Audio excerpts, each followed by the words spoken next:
let's go to Bible and history. Maybe this section is going to be the very, very important section today. Bible and history. If you can get your head around some of the things that we're going to discuss now, that will sort out many, many things. For example, Habakkuk spoke about the fact that even if the fig tree doesn't blossom, why did he say that?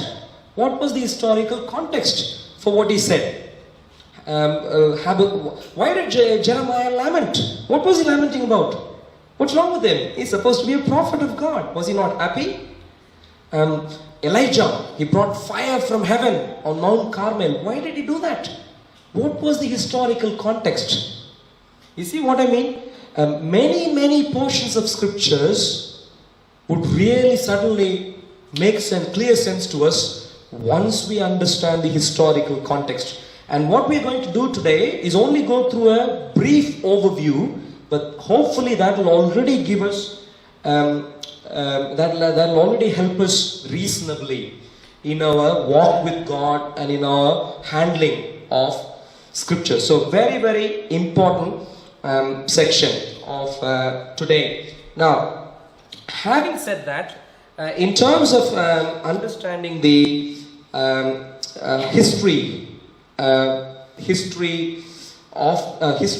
that the Bible narrates, I'd really like us to go through the books of the Bible first. So if you have your Bibles, if you take the index page of the Bible, and for those who have got a copy of this printout, you should have the yes please. Can I use this, JC? Yeah. So if you have that, that'll be sufficient also. Or the index page of the Bible. Yeah. And if you focus just on the Christian OT part, which is on the right hand side there. So, in regards to the New Testament, there is not much controversy. In regards to the New Testament, every color Christian across the world seems to be happy with saying there are only 27 books. In regards to the Old Testament though, there seems to be a bit of a controversy. You might have known this before, that different background Christians seem to think there are different books that need to be included and so on. There, my specific point would be this. Let's do the detailed sort of argumentation later. The simple point would be something like this. Paul, when he was writing to the Romans, I think, he would make a couple of points about the nation of Israel. And one of those points was that scriptures, and in his mind when he was talking about the oracles of God and so on at that particular point in time, he had the Old Testament in mind, the Hebrew scriptures in mind. And he says they were commended to the Jews. So who are the caretakers of the Old Testament? Not Christians. It doesn't matter where I come from. I could have come from Rome, I could have come from India, I could have come from anywhere. New York, you take anywhere. Regardless of where we come from, we have no business as Christians, unless you are a Jewish person by background, we have no business as Christians to dictate terms when it comes to the Old Testament. The Old Testament ought to be received as how it is commended to us by the Jews. And why is that the case? That is how God intended it to be. And that's what Paul said. The oracles, what is special about being Israel? And he goes on to say, well, everything. Because covenants, promises, prophecies, oracles, prophecies, and all of these came to them, the nation of Israel. They were the caretakers of the entire Hebrew scriptures, and also even beyond. Even the cross of Christ did not come for me. I'm a Tamil from India, and I can say that God's plan of salvation for the entire world was through the cross, which was through the Messiah, which was a promise given to the Jews. Through them, I get to be saved also, which is interesting, which is very good. I'm not going to complain as long as God saves all of us. Why should I complain if you see what I mean? Individually, I'm going to be saved. Why should I complain? But in terms of this world, The plan God had was, I'll work through the nation of Israel. And that is because of this one man called Abraham.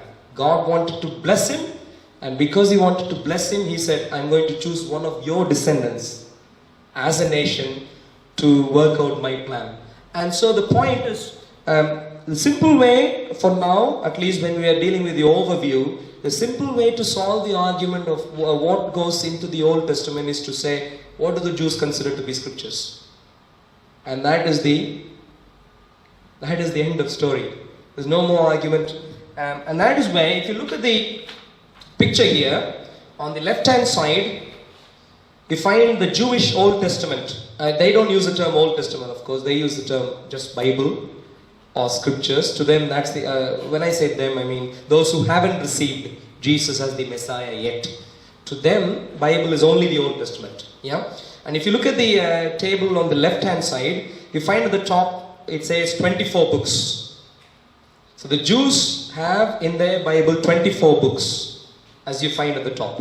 And on the right hand side, you find the Christian Old Testament. Yeah. And at the top, it should say 39 books.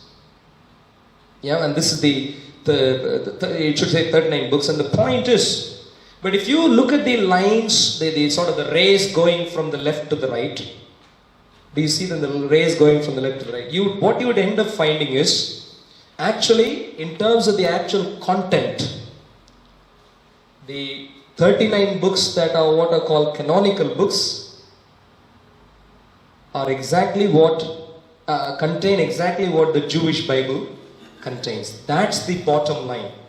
What matters is the content, not the chapter divisions, because chapter divisions weren't inspired by God. They were introduced by human beings just for easy referencing. But the point is, 39 books of the Bible, Old Testament, are exactly what the Jewish scriptures have. 24 books according to their count, and that is because, if you look at Genesis, for example, at the top you find Genesis. Yeah. Genesis, and if you look at both the left and the right hand side, you find Genesis mapping onto Genesis. Yeah.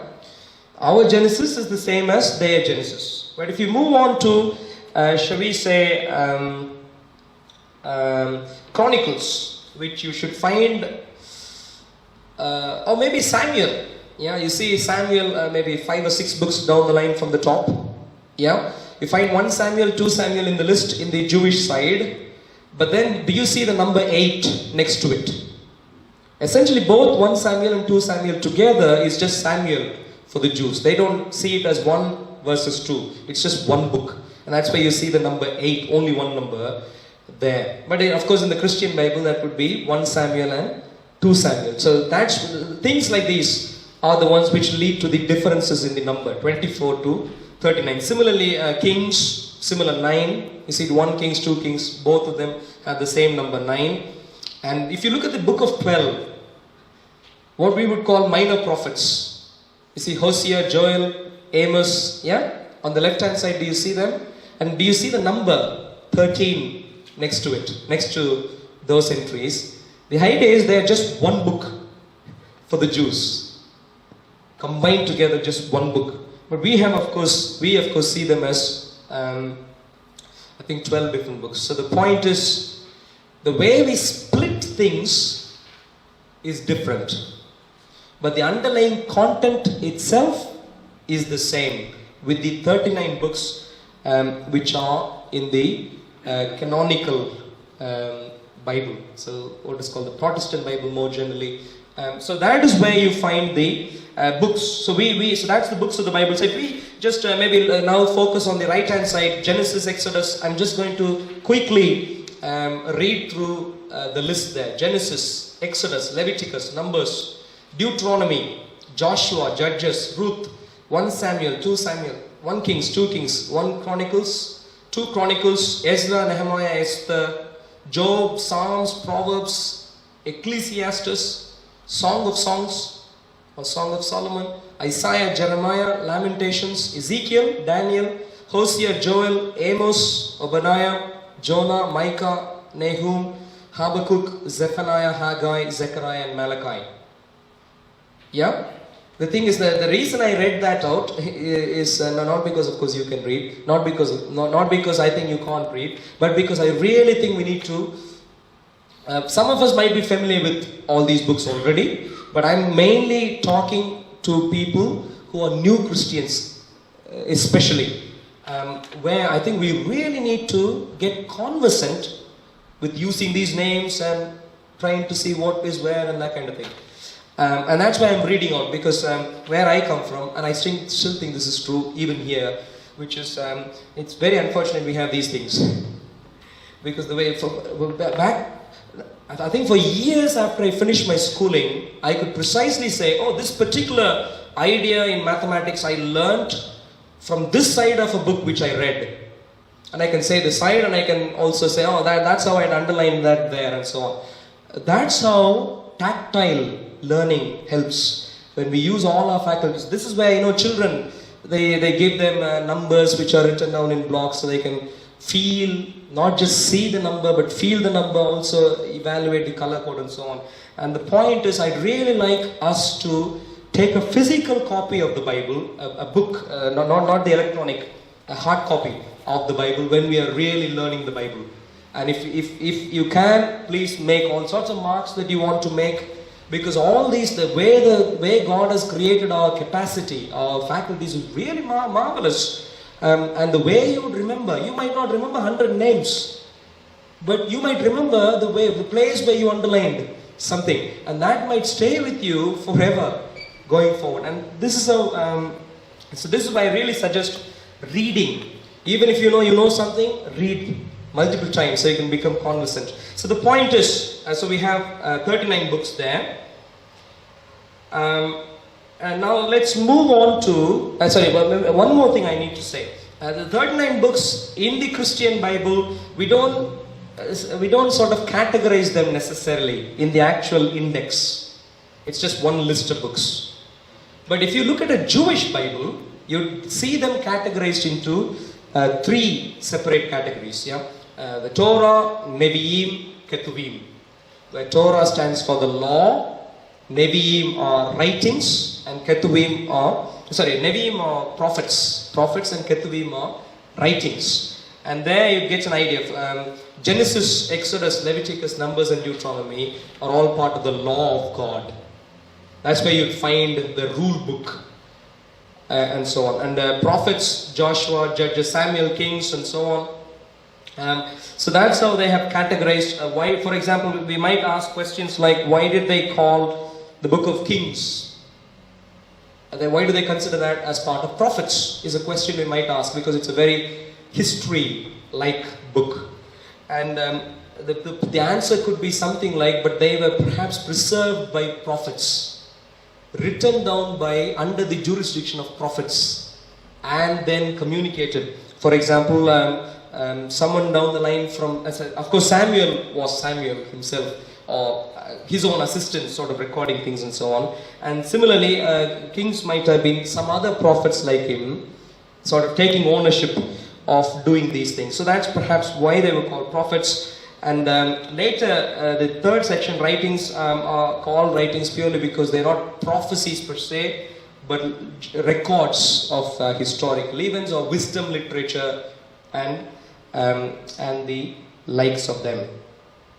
Okay, so the point is, in the Jewish Bible we have 3 categories. Now New Testament, how many books have we got? There's not much controversy there. Anyone? 27. Yeah? Everyone on the same page? So New Testament has 27 books. Now of course Matthew, Mark, Luke, John, the book of Acts, and then Romans, 1 Corinthians, 2 Corinthians, Galatians, and so on. All the epistles of Paul, Ephesians, Philippians, Colossians, and so on. And then 1 Thessalonians, 2 Thessalonians, and then the epistles that he wrote to individuals, 1 Timothy, 2 Timothy, Titus, Philemon, and then epistles of Peter, and then John, and then finally the book of Revelation. So these are the 27 books. Now, in the Old Testament, we saw the there are at least 3 categories. In the New Testament also we have a few categories in terms of writing style. Now, if we look at all these books together, there are a few different styles of writing, genre. Genre is how you pronounce it? Genre of literature. Anyone has any takes on genres you're familiar with? Both in the old and new. History, very good. History. Poems, yeah. Musicals, psalms, yeah. Prophecies. Action, maybe. The wars. Wars, yeah, well, part of history perhaps, yeah. Hymns, yeah. The poems, hymns, yeah. Yes, so the style of writing.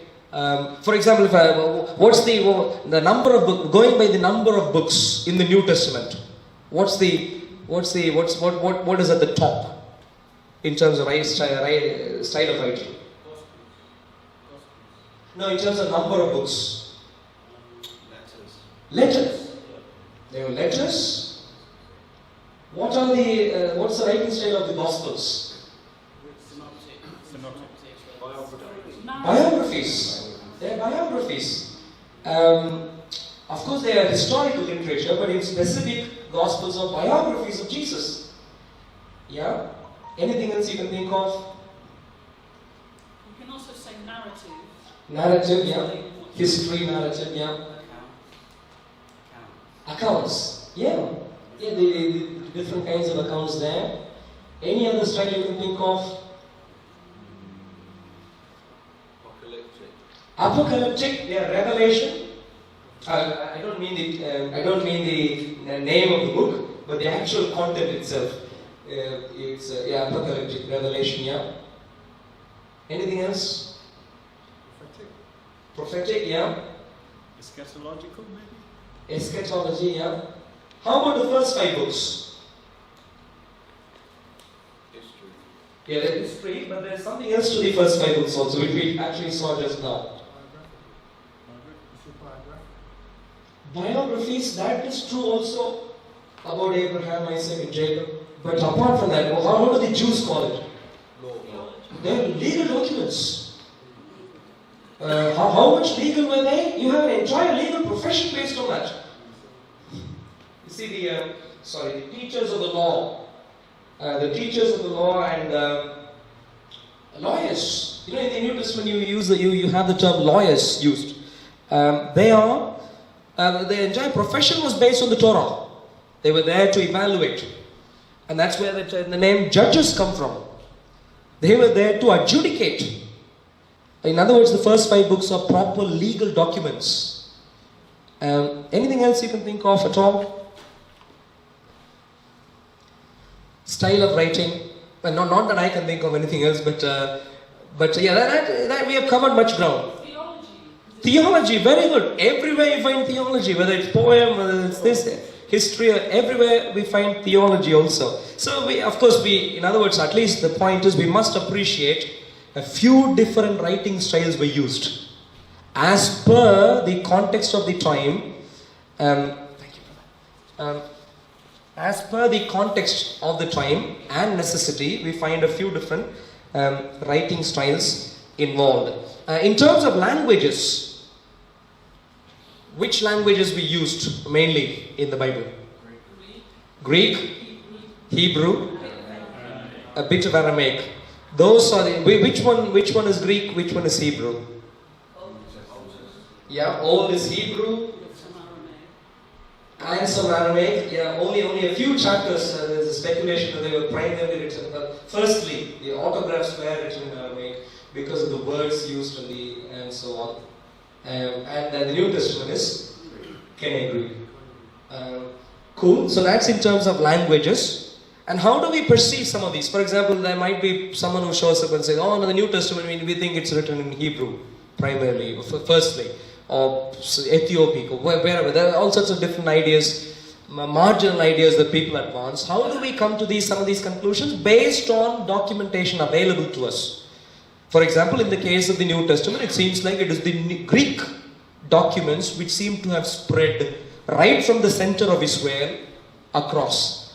So the point is, well, why is this from the center all over the place?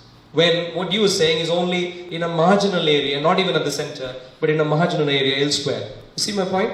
So some such sort of reverse engineering, or trying to come up with an evaluation based on where we get manuscripts from, which manuscripts are more in number, and which manuscript do we think the others were translated from, and so on. So we perceive them by proper reading of words and understanding words and so on. So anyways, that's for languages. Writers.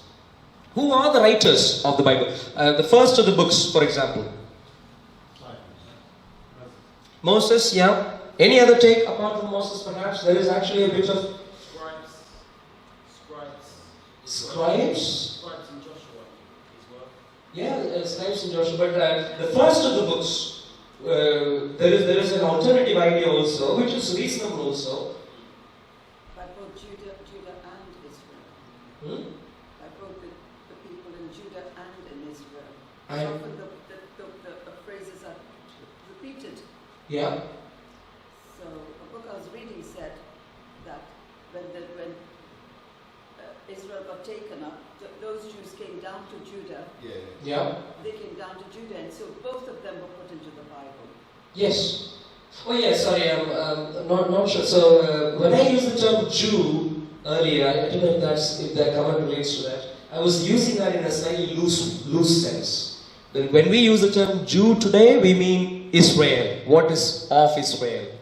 So but even though Israel are 12 different tribes and Judah is just one of them. But maybe we'll get into these details later on. But in terms of the number of books, what I was looking at was Job.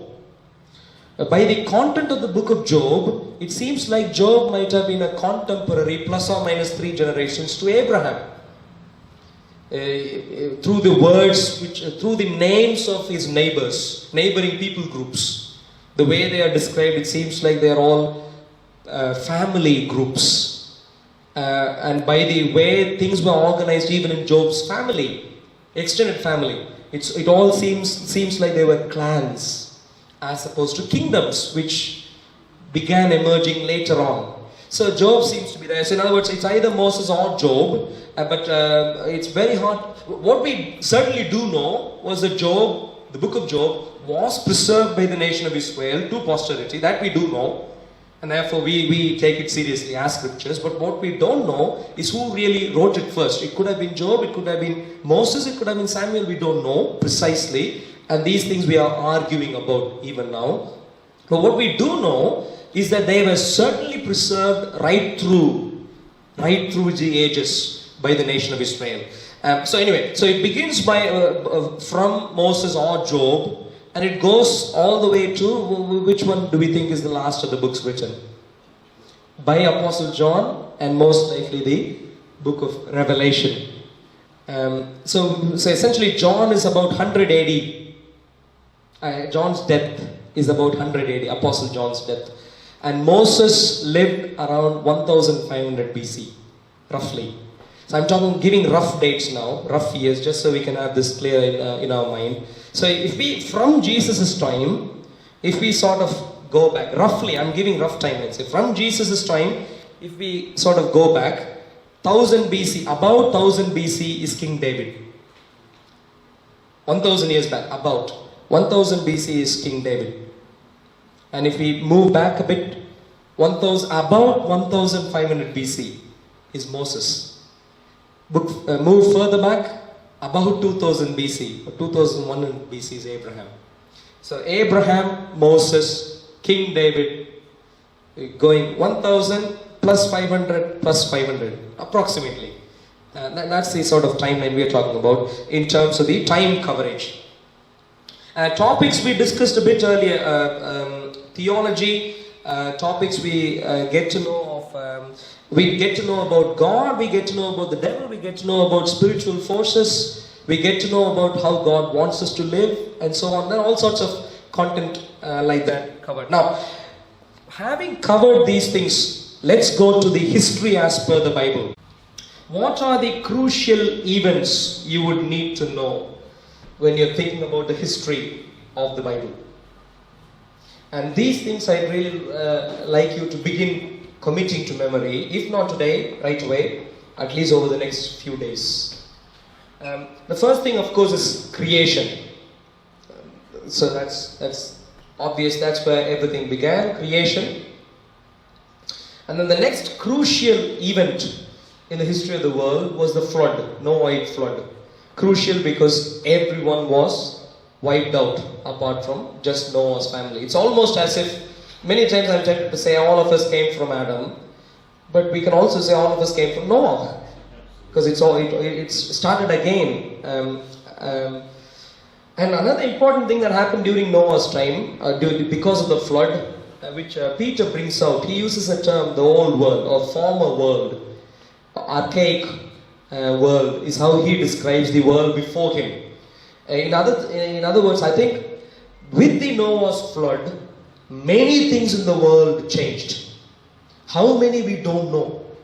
Perhaps the atmosphere was very, very different, and so on. Why do we say this? Consider the fact of how many years people lived before Noah flood's time. And then consider the fact that after the flood, suddenly the expectancy of life suddenly dropped. Only for the next couple of generations it was still a bit higher than ours, but now it's only about 80, 90 or so. Abraham, 175. But prior to that, 700, 600, 900. That's how things were. So clearly, something was very, very different in those days. You know, the Lord Himself actually mentions before He sent the flood, He said, "I can't put up with human beings for a long time. I really need to shorten their lives." And that's why He said 80 years is the limit He set, roughly. Okay, so in other words, before Noah's flood, it's the old world. And that's where the title of the first book I've written comes from, the old world, when we study things of before Noah's flood. And then in the new world, everything began with Shem, Ham, and Japheth. So all people groups in the world today, especially the old people group. For example, I am a Tamil, and Tamils have a very long history in terms of literature. And so I think if we study this a bit more in a bit more detail, I might be able to figure out that, I can trace my lineage here. In contrast, for example, the English people group identity came in a bit later.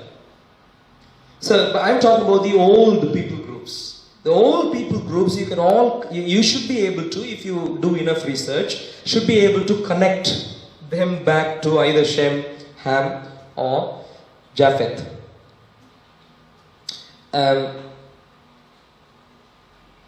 Yes, Brother Craig, that is true.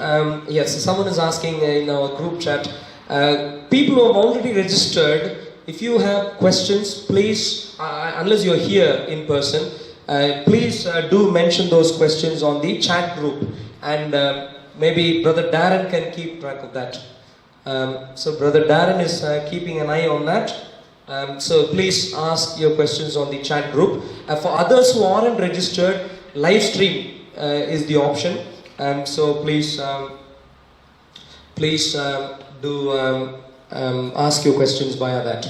Okay, after Shem, Ham, and Japheth, what do you think is the most significant event that happened after that?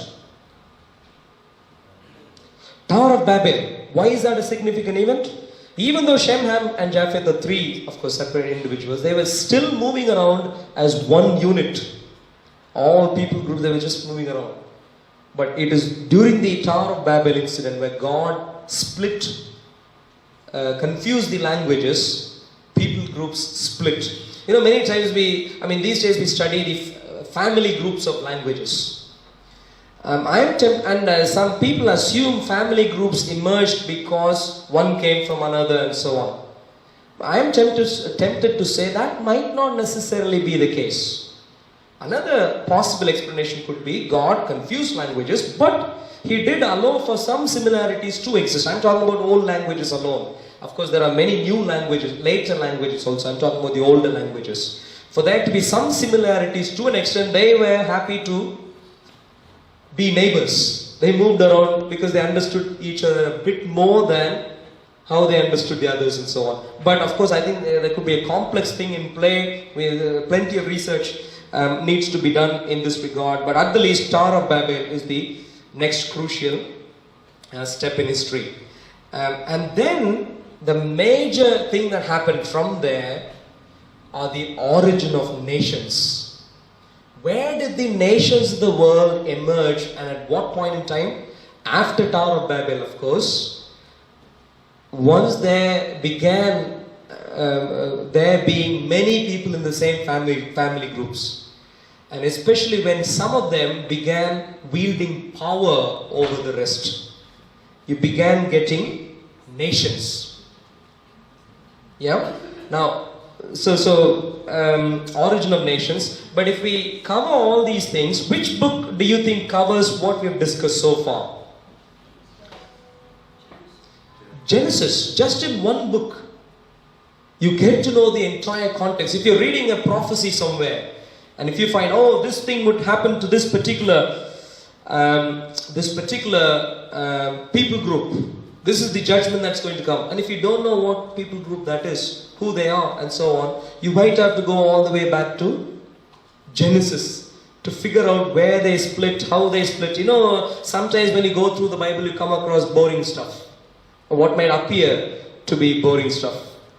And there is, Shem begat this person and begat this person and this person and so on. And I'm in the process of writing a book just purely based on the lineages in the book of Genesis. And you would find remarkable insight. And this is where I earlier said minimal comprehensive. It might appear boring unless you know how that information could be used.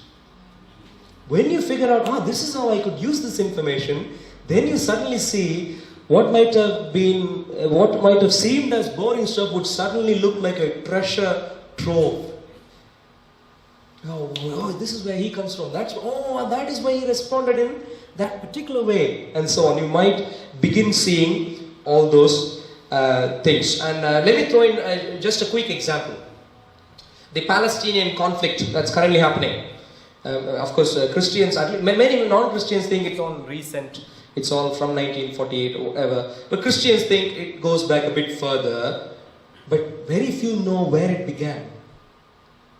And I think there are some remarkable prophecies about what's happening there now in scriptures, precisely explaining what's happening, how the nation of the people of Palestine are not getting freedom purely because they are motivated by, they're encouraged by the rest of the Arabian neighbors to ask for a particular thing which they'll never get. But they are motivated to ask only that. I want Israel to be wiped out, is what they are asking for. Who is motivating them? Not them, but their neighbors. And you'd find prophecies of this in Obadiah. How people will use this people group, exploit them, and they won't have their own say, pure, and they'll also explain. Who is the leader of Palestine today? Palestinians today. What kind of leaders do they have? Hamas, Hezbollah. What kind of leaders are they? Terrorists. Even if you don't use the term terrorist, you're still left with they are terrorists, yeah? Even if you don't use the term terrorist, we're still left to using the term armed militants, armed leaders. Now, wouldn't you like to have some people who have leadership in terms of wisdom, ideas? You see what I'm saying? Wouldn't you like to have such people as your leaders? Well, who are they for Palestinians? They haven't got. Nothing. Go to prophecies in Obadiah, you'd find that. You'd find precisely how God prophesied what kind of leaders would lead the nation of Edom at that time and so on. So you find some of these things there. The point is, origin of nations, behavior of ancient people groups, you can trace them all back to scriptures and the way they split and so on. Israel's history. So one of the nations which emerged is of course the nation of Israel. As you can imagine, of course the nation of Israel comes from Abraham, Isaac and Jacob. And therefore in the book of Genesis, you not alone find who Ham and Japheth begot, but you also find who Shem begot. And then from Shem you also find the lineage coming to Terah and then Abraham or Abram at that time. And when Abraham was there, God said, okay, now I want you to leave your country, your family, your neighborhood, and I want you to go to a place where I show you. That's where a new nation began, but a new kind of nation also. And this is why through the rest of the Old Testament, the focus for God would be always through the nation of Israel. If anyone fights against Israel, God would see them as people fighting against Him, unless there is a necessary reason to fight against them, like God Himself sending them to discipline the nation of Israel and so on. So the point is, how did that change begin? How did Israel get that special status?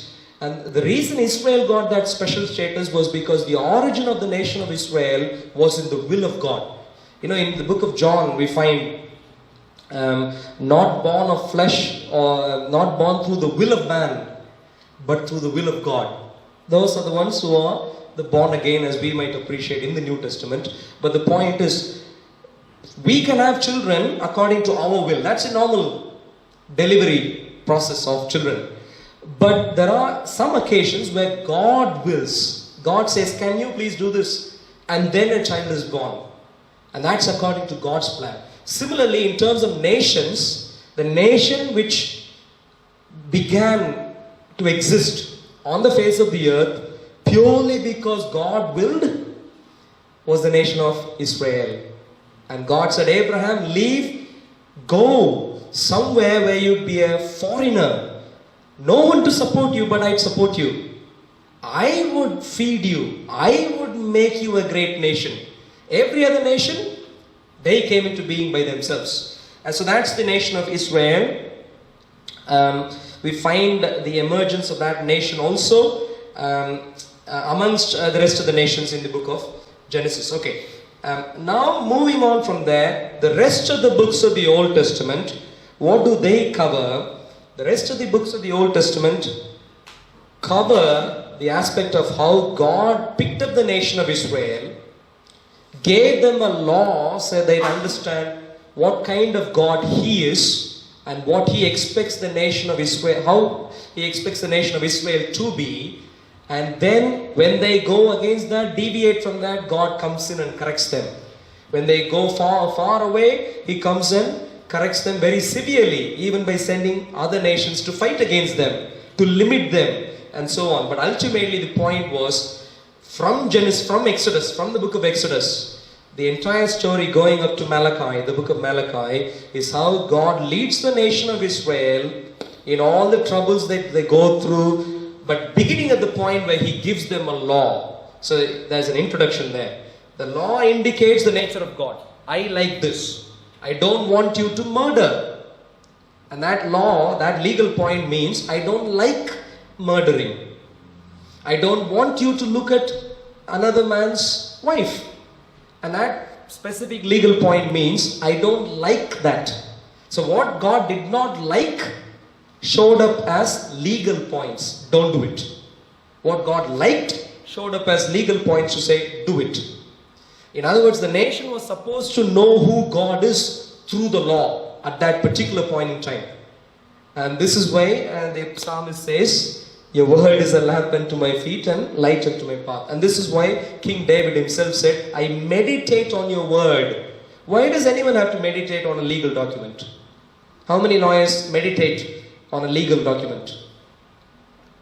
They might meditate to figure out where the loophole is, just to try and see if they can help a client. Yeah, but why should David? David wasn't intending to find out loopholes. Why should he have to meditate? And the reason to meditate is because the ultimate learning point for him is not the legal point. Although that is important for him to put in practice, the ultimate point for him is to understand the God behind the law. The God who then prophesies, you messed up or you've done well, and therefore. So he wanted to understand where God was coming from. What was his mindset? What does he like? What does he not like? He really wanted to grapple with the person of Yahweh, the God himself. And that's why he says, I meditate on your word. So he gave a law, and then the rest of this journey is when Israel grappled with the law, they were essentially saying, we are willing to understand you, God, and we are willing to obey you. And when they obeyed, God commended them, made them flourish. And when they disobeyed, God said, you're not supposed to do this. I'm going to send you a prophet to say you're wrong, change. And then send again. But if you persist in your misunderstanding, I'll send Assyria to you. I'll send Babylon to you. I'll send Greece to you. I'll send whoever else to you to correct you. And that's what God did. And this is why in the New Testament we find the verse saying, the father who loves the son chastens him. So God chastened the nation of Israel. So we find that history there. So in the history of Israel, quick points, the crucial points, of course it all began from a group of slaves. A large group, maybe 1 million plus slaves. That's where the nation began as a modern nation. When I say modern, as a proper kingdom-like nation, not just a family group. And then they were of course led away from Egypt. Exodus, led by Moses and Joshua. And then later on by the judges. Once they entered into the land of Canaan, they were led by the judges. Samson, Deborah, and so on. All those, Gideon, all the names of the judges come in there. And then they began veering away from God. They said, we need a king. King. That's the way we go. And that's where they began getting Saul, and then King David, and from there, King Solomon. And King Solomon was the last to rule the united kingdom of Israel. And then the nation of Israel split into the northern kingdom of Israel and the southern kingdom of Judah. Roughly, the northern Israel are 10 tribes, roughly. Southern Judah, roughly 2 tribes. But the southern Judah are supposed to have all 12 also, because Jerusalem was there, Levites were there, and during some particular points in time, the rest of the people actually moved in to the nation of Judah, purely because the northern nation were becoming disobedient. So they said, no, we want to obey, so we want to move and then get in. So it's all a mixed people group, but mainly Judah, and of course Levites also. So the kingdom divided. After the kingdom divided, the kingdom divided, by the way, because Solomon disobeyed. Because Solomon disobeyed, God said, I'm going to tear the kingdom that you have into 2. Except he didn't want to do that during the time of Solomon, because that will be sort of a negative feedback to King David. Because normally people like their children to be alright. Their grandchildren, they might be a bit further away from them. You see what I mean? So to uphold the fact that God liked King David, he said, during King Solomon's time, I won't bring in a judgment. Purely because of King David. But because King Solomon did something terrible, he said, okay, your child, in your next generation I do this. Which would still be considered as doing something to King Solomon, because it's his son. So the nation was split, northern, southern, and then during the rest of the northern Israel's history, they never had a good king at all. Everyone were evil and more evil and more evil. In the southern Judah alone, you had intermittently a few good kings, but the rest of them were all bad. A few good ones after King David, but none to be like King David. The one who comes even close is King Josiah, where God himself explicitly testifies, after King David I haven't found anyone like you. So that's the sort of history. The kingdom of Israel was cut short, were cut off in the year 721 BC, when Assyria captured northern Israel. We'll get into more details corresponding to these in the next session, because we're going to find out why do we trust the Bible. That's our next session, and there we'll get into these historical points. For now, take this as a storyline. Kingdom was divided at a slightly later stage. Northern Israel was captured by Assyria, and southern Judah still remained for a bit more, 586 BC, 606 BC, 586 BC were two attacks from Babylon. Nebuchadnezzar is a name you might recognize. He attacked first in 606 BC, and then left them alone for a bit, and then they were still a bit rebelling, so they came back 586 BC. That's it. Judah was over until they returned back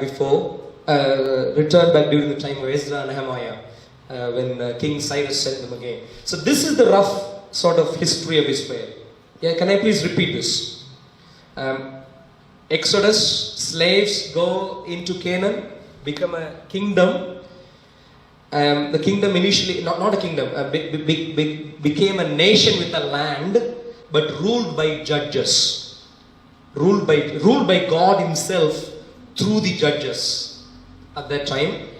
One of the crucial judges, the final one in this regard, is Samuel, who's also a prophet, of course. So from Samuel, during Samuel's time, they said we need a king.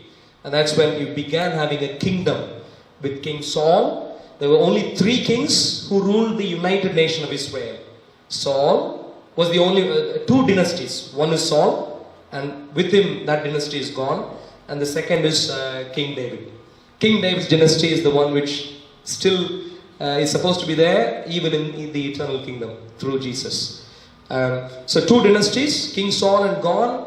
And apart from Saul, it's only King David and his son Samuel who ruled the kingdom, who ruled the entire united kingdom. And then the kingdom split, and after that you have the northern Israel, southern Judah. Northern Israel, 721 BC, captured by Assyria.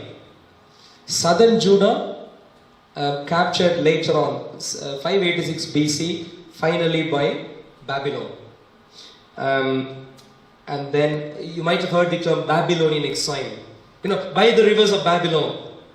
Where does that song come from? Well, they were all in exile in Babylon. And so they were thinking, how wonderful it would have been if we were there, but we are here and we sing a song.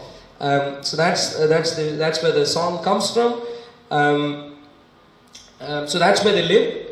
But there, initially it was Babylon ruling them. But do you remember the finger of God, the writing on the wall? That was the last of Babylonian rulers. Writing on the wall, on the very evening, the last of the Babylonian rulers was captured by Medo-Persians. So the kingdom, the empire moved from Babylonian control to Medo-Persians. And this is where you might have heard names. Esther. Who was Esther married to? Ahasuerus, who was a Persian ruler, Medo-Persian ruler. Where does he come from? Exactly in this particular time period. Do you see what I mean? In the book of Daniel, you find the Babylonians and the Medo-Persians taking over. And so you find both of them in the book of Daniel. And then Esther, you find, in the book of Esther, you find the Medo-Persians continuing. And then during the time of Ezra and Nehemiah, they were released back. Emperor Cyrus was the one who released them back to go back to their home country. And they came back to rebuild Jerusalem, the temple first and then the city. So if you read the book of Ezra and Nehemiah, you might hear phrases like, let's build the wall. I don't know if you're familiar with this ideas, maybe not. But if you read, it's essentially, if you read books of Ezra and Nehemiah, you would think, well, that looks like an engineering construction book, construction sort of program management. What does that have anything to do with the Bible, you might ask? Because there will be plenty of conversation about how we build this, how we do this. Oh, we haven't done this for a long time, we need to build these things. All the cities in ruins, why are we not doing these, and so on. That was all in the spiritual environment where God was expecting them to rebuild and settle, and they were refusing because they were quite happy with their own families, they don't want to contribute and all those things. So far with me? So that's the important dates are 1010 BC is a very crucial date. That's when we understand, even secularly speaking, the temple, the building of Solomon's temple. That's a very crucial date. Crucial enough that this is used as a reference point even to sort of calibrate Egyptian chronology. Because Egyptians are very, very good in building pyramids, in writing all sorts of fantasy ideas on the wall and stuff. But they don't give years. You can't date them purely. You can say this guy came after that guy, reasonably. They might miss a few steps here and there. But to date precisely, you can't find enough help there. You need to come to Solomon's temple. So it's a very important date, around 1010 BC for Solomon's temple. And then 721 BC, Assyria capturing northern Israel. And then 606 BC, first attack from Babylon. 586 BC, the final attack. And then Medo-Persia. So far, are you with me? In terms of the history, roughly. And then of course you can commit these things to memory over the coming couple of weeks or so. Now, finally, where did this all leave them at the end of the Old Testament? During the time of John the Baptist, Muslims like to use this particular idea, and people came to him. Are you the Messiah? No, I'm not. Are you the Messiah? No, I'm not. Are you Elijah? No, I'm not. Are you the prophet? No, I'm not. Why did they ask those three specific questions? Any guess? No? Anyone? Any guess? Yeah? Prophet, priest, king. Yes, but why were they asking those questions? Why did they not ask, for example, are you going to build a temple? Or are you... something else. I mean, of course the temple was there, apologize. But some other question. Can you give us some advice? Could have been a good question. Why were they very keen on these three specific questions? To catch him out on the law and stone him to death as a false. No, the ones who are John the Baptist. I'm talking John the Baptist. But even though John the Baptist did have enemies among the authorities, people generally liked him. I mean, even though they didn't like what he was saying in terms of what they had to do in their lives, they still didn't come to the conclusion that they would kill him as much as they did with Jesus. In other words, the point was they were very receptive to a degree. They didn't like to change, but they were receptive of the fact of what he was saying to an extent. There wasn't much animosity necessarily as much as it was with Jesus. But the crucial point is, why did they ask these three questions after the time of Malachi? And this is where polemics, when we get into polemics, when we try and engage with the Jews, these things would come very, very handy, very important. Jews today think, oh, Messiah still hasn't come and so on. That's just because they don't know their Bible. When they do know their Bible, after the time of Malachi, Zechariah and Malachi, Haggai, Zechariah, Malachi, after those prophets, Jews were imminently expecting the Messiah to come. Imminently. Anytime. Just like how we are imminently expecting the Messiah again, Jesus again. We just don't know when. But anytime. Yeah? I don't think it's anytime. There are still a few prophecies which still need to be fulfilled. So I don't think it's tonight or tomorrow or whatever. But the point is, but we are looking forward imminently, sometime soon. Similarly, for a Jew of the first century, for a Jew since the time of Malachi, they were imminently expecting. And not many were speaking out. There was no one publicly proclaiming anything for about a few hundred years. And that's when John the Baptist, even though he looked like a fool, with all sorts of foolish clothing on him, and acted like a fool, eating locusts and so on, even though he was a maverick fool in the sense of a normal human life, when he began preaching, they realized, oh, we didn't hear the word of God for a long time. Now someone is proclaiming, could he be the one we were waiting for? And because they were imminently waiting an imminent coming of the Messiah. Yeah, with me so far? What kind of people were they waiting? They were of course waiting for the Messiah, and that's why they asked him, are you the Christ? But they knew Elijah had to come before that. And so they asked, are you the Elijah? But they also knew there was another person called the great prophet who Moses prophesied about, Deuteronomy 18:18, who was supposed to come. They didn't know Messiah was the same as that, but they were expecting. That's why they asked the third question, are you the prophet? They didn't ask, are you a prophet? Are you the prophet that we were looking for? So that's where the Old Testament left them with an eager expectation. Now, beyond that, if we fast forward, just 4 points there in regards to the New Testament history.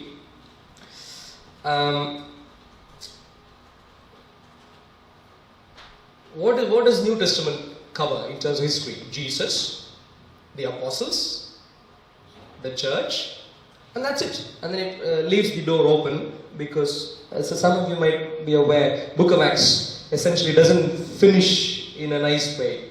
It's almost as if God intended the rest of history, the words of the church during the rest of history also to be part of the Book of Acts, if you see what I mean. So, and then the expectation of things to come in the future, the Book of Revelation. So that's the history that the New Testament covers. Yeah, with me so far?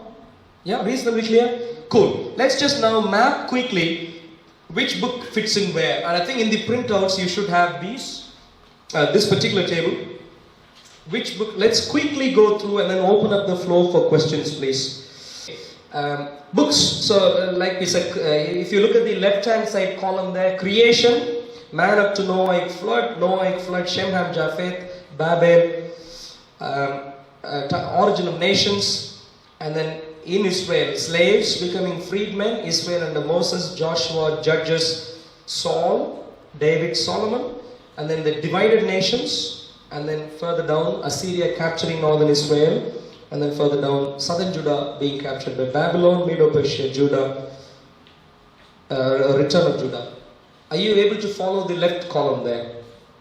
Which is what we've covered. Now in terms of the books, how do the books organize themselves? So in terms of history, which books cover history in the Bible? You'd find actually, all the prophets, major prophets, minor prophets, even though some of them do have a bit of history. I'm talking about the Christian Bible terminologies that we use, major prophets, minor prophets. Apart from the major prophets, minor prophets, and wisdom literature, Psalms, Proverbs, Song of Solomon, Ecclesiastes, if you keep them aside, it is only the rest of the books which cover history, primarily. And so essentially you would be able to cover all that we have spoken about so far in the second column.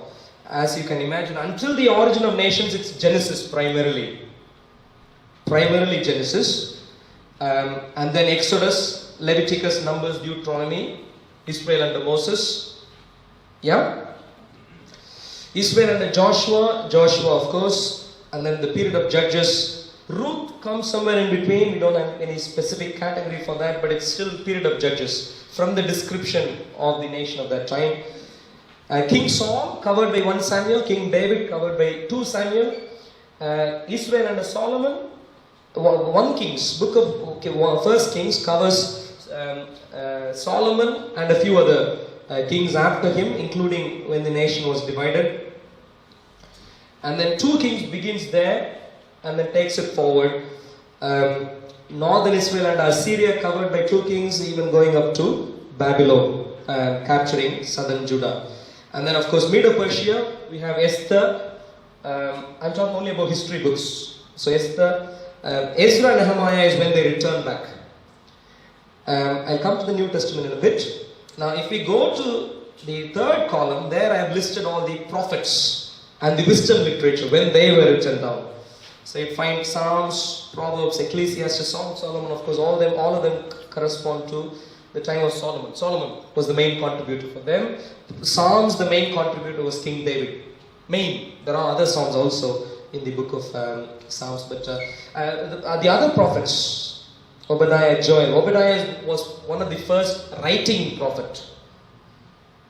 People like Elisha did not write their own books, or books under their names. These are the what were called writing prophets. Obadiah is the earliest of them, based on reasonable evaluation. Joel, Jonah, Amos, Hosea, Isaiah. And so, for example, why did Jeremiah lament? Lamentations is here. Why did Jeremiah lament? Because Northern Israel had been captured. Southern Judah hasn't been captured yet, but Jeremiah was told by God that it was soon going to be captured. So he was lamenting. He was saying, oh, how come this and how come that and so on. Habakkuk, even if the fig tree doesn't blossom, why did he say that? Because to him also it was revealed that southern Judah was going to be captured. And he was trying to reason out with God. He said, how come you can do this, God? You need a nation. Our nation needs to be preserved. But God said, no, even if I wipe them out through Babylon now, I can still bring them back. It's not as if I can't do it. You see what I'm saying?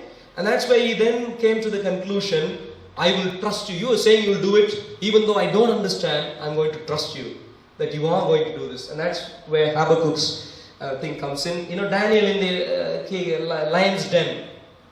Which ruler? So of course Daniel was captured first. So he lived also as a young boy in the free Judah. But then he was captured and taken to Babylon. And there he was in the lion's den. He interpreted all the dreams. You know, the statue of head of this and all this for Babylonian kings. Later on, he interpreted even for the last of Babylon kings was writing on the wall. And then when the Medo-Persian rulers came, they figured out Daniel was a wise man. So they brought him in and appointed him again. Daniel, remember the time when he opened the windows and he was still praying. Who was ruling at that time? A Medo-Persian ruler was ruling. So that's Daniel. And then Daniel, Malachi, and then Haggai, Zechariah during Ezra and Nehemiah's time. So that's the Old Testament. New Testament, of course, life and works of Jesus, Matthew, Mark, Luke, John. Life and works of the apostles. As history is Book of Acts, but all the epistles are covered here. Because all the epistles are supposed to be... the table isn't over there, so it's just... pages over there, but all the epistles are apart from the book of Revelation, which is supposed to which was written during the same time, but is an eager expectation of a glorious future. So that's how the books match up. In other words, you should have an idea of the timeline, who writes when, and therefore when you read something of a writer, how do you take it, and so on. Any questions? I've got one from Brother Aaron, who's also moderating. So Brother Aaron has said, Arul, do you agree that Moses wrote or edited Genesis? And because Moses knew God face to face, it in no way invalidates his account of creation. So the first question is, do I agree Moses edited or wrote? Yes, I do agree. So here is where, let's put it this way. When we make comments about particular books or any point in regards to Christian doctrine or history, there is always a nuance involved. We need to be extremely clear. The first point I'd really like to make, which I really want to emphasize, is this. I have, in the case of Genesis, for instance, I have no reason to doubt the account of the nation of Israel there. No reason whatsoever. And I'd say why, hopefully in the next session. Not because I find a document saying, oh, I'm Moses writing this. Not because of that, but because of some other logical construct. No reason to doubt this. Similarly, when it comes to, let's say, the book of Job, I have no reason to doubt that it's a very, very historical account, even though I don't even know when it was written. And the reason I say that was purely because it came handed down through the history of Israel. In other words, the fact is, to me, I look at the nation of Israel, take their testimony, and based on their background, I am going to say, you know what, this guy looks like a reliable witness, I'm going to go with this story. Even though, if you remove him, I can't validate the story. Do you see what I mean? So this is a very nuanced stance, but and this is in regards to the book of Genesis, Moses, yes, main contributor. What was the second one? Creation account, he did not see. How did he write? Is that the question? No. And because Moses knew God face to face, it in no way invalidates his account of creation. Because he saw him face to face, no way invalidates. That's very true. Yeah. Yeah. So in other words, the point is, I think there are two sources of information for Moses in terms of the book of Genesis. One is the fact of what was handed down through the generations. And this is another interesting thing. When you go through genealogies, one of the things you'd find is someone like Noah, would you believe, would have almost met Adam. Adam died just years before Noah. Only a few years before Noah. That's how the genealogies worked out. In other words, the point is, even by the time of the flood, there was first-hand information almost of what happened in the Garden of Eden. You see what I'm saying? So this is where all the details matter. Similarly, Moses, today unfortunately we are looking at it purely from a retrospective perspective, a retrospective view.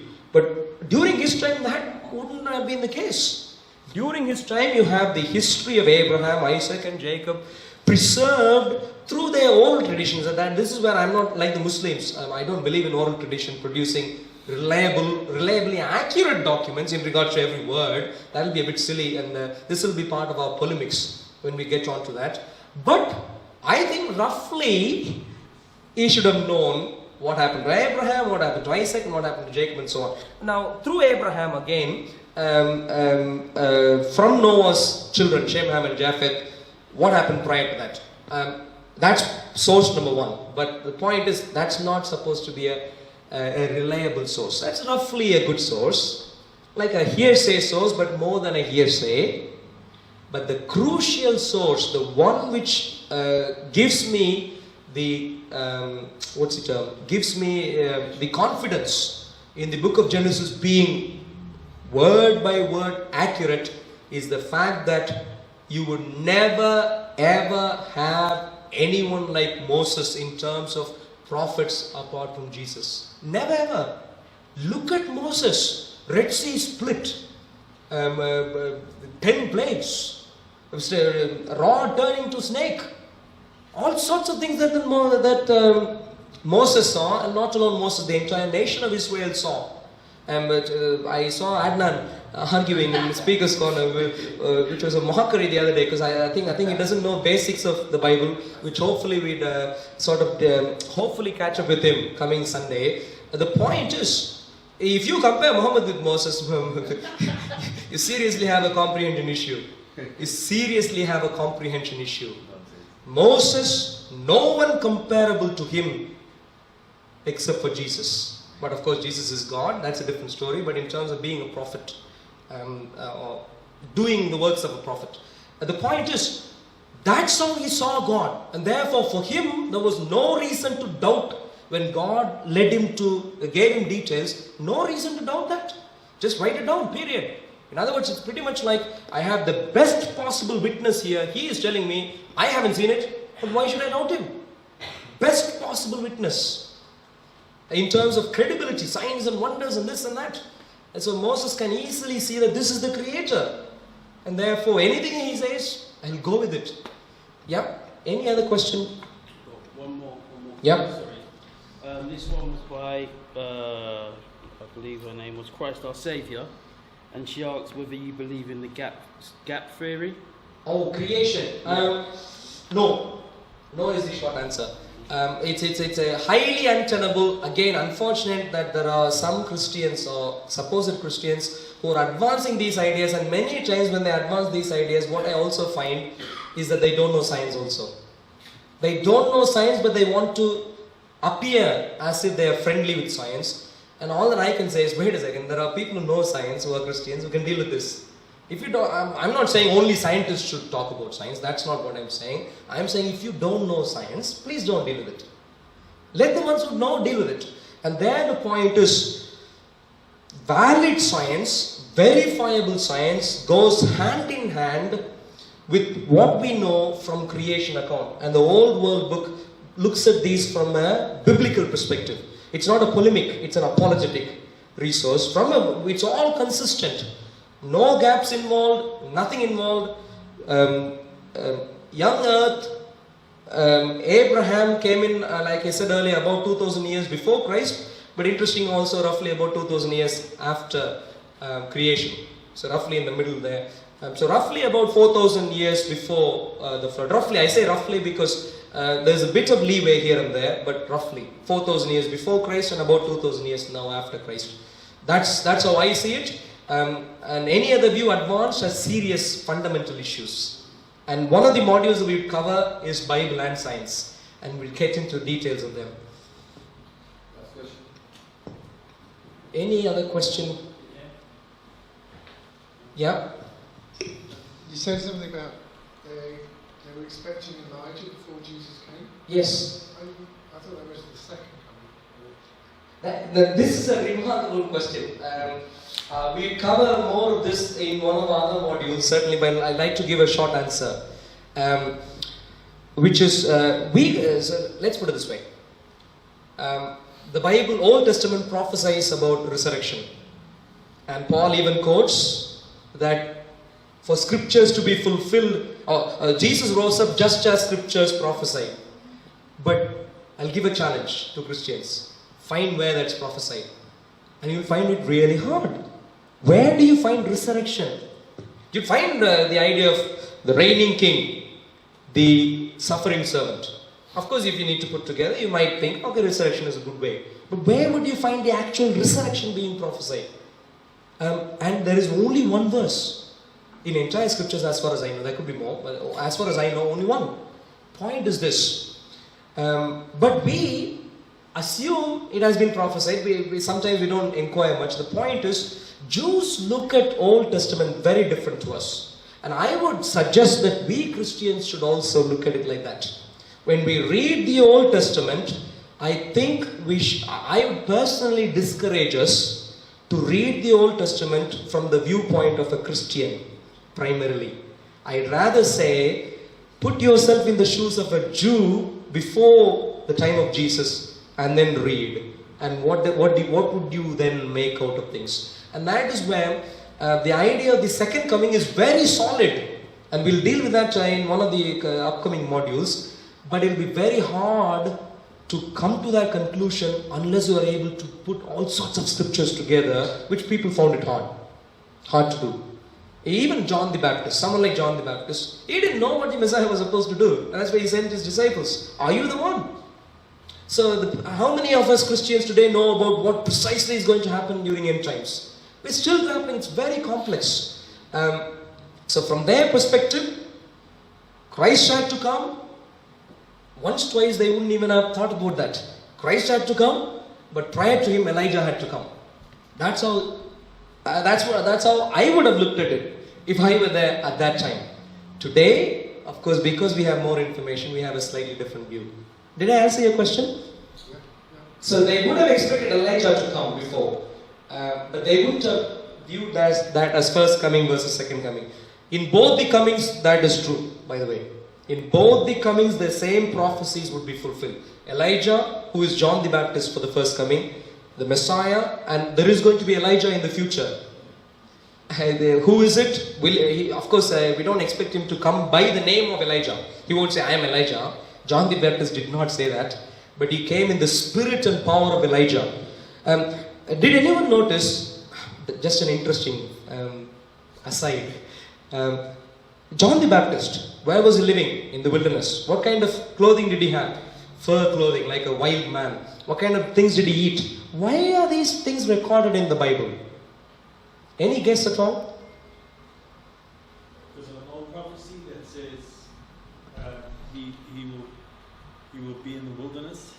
Something is it Oh, Micah? yeah, that too, yeah. In Micah. Yeah, the way in the wilderness and so on. Yeah, that is possible. That is true also. Yeah, but there is another description of the person. It's like describing a picture of John the Baptist, like a photo. Oh, this is how he looks. He looks like a wild man. He does this. He does that. Any idea? He talks about the belt that he wears. I think he talks about locust also, and he talks about fur clothing. It's Nazarite. Nazarite, yeah. Nazarite has to do with hair on your head. So are you talking about the detail of what he was like and how? Yes, it's like describing. Brother Raju looks like this. Very similar to Elijah. Exactly. Very similar. Go and read the introduction of Elijah. Elijah is described as a man with hair all over. Yeah, but I mean, if you look at Elijah, you would have described him as a hairy man.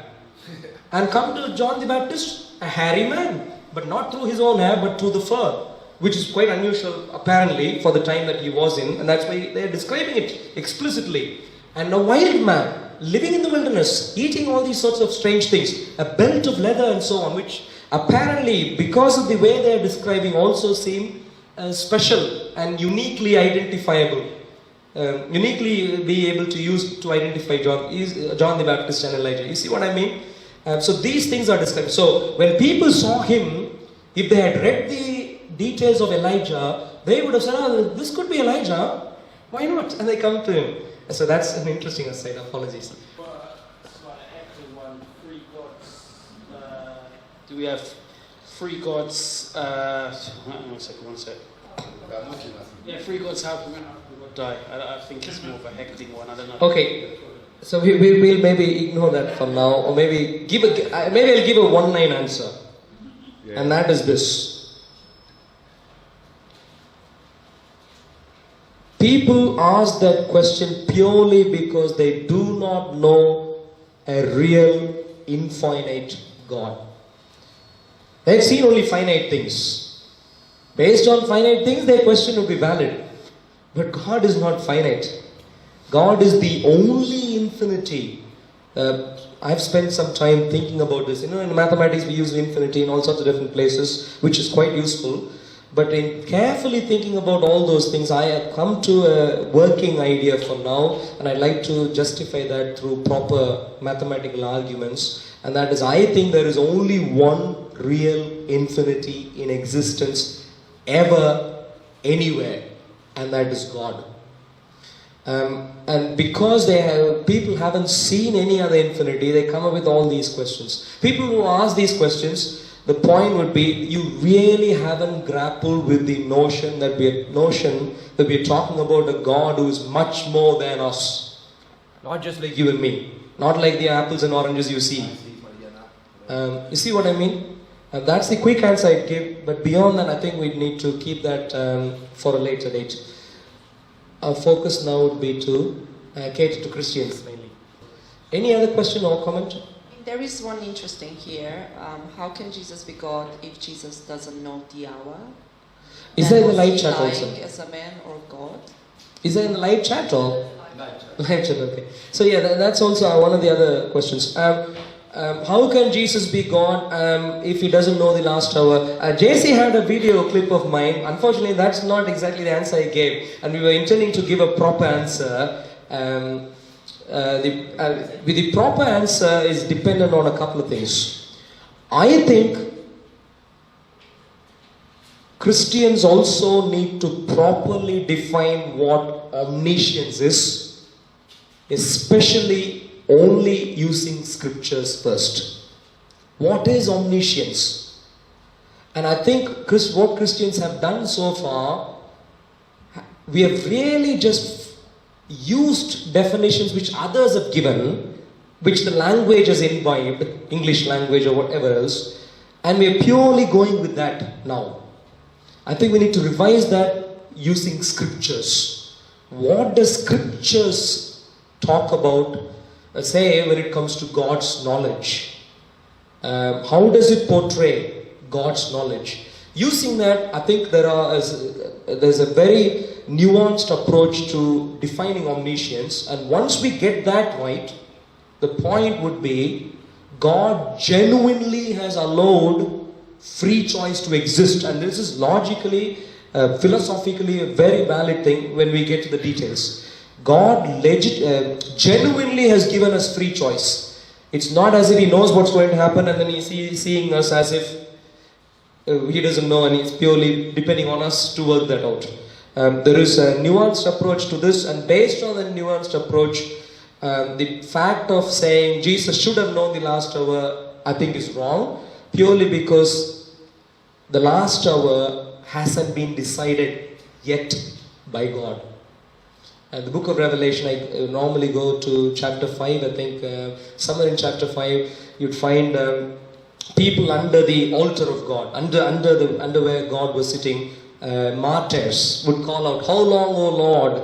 until justice is done to us. And God would say, hold on, we still need to have the number of martyrs, number of your fellow brothers who give up their lives. We need that number to be completed before I can give you justice. In other words, there are a few things going on behind the hood here, where God is genuinely letting other people to have their say, other events to pan out, for Him then to say, now time's up, my son, you can go now.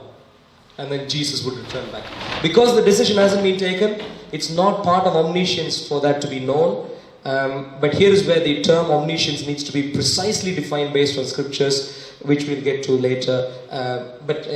Anyway, primarily Christians, questions from Christians is what we'd like to encourage at the present minute, because these questions we'll get to answers for them at the appropriate times. We'll be looking at deity of Jesus. Why do we claim Jesus to be God? And so on. We'll be going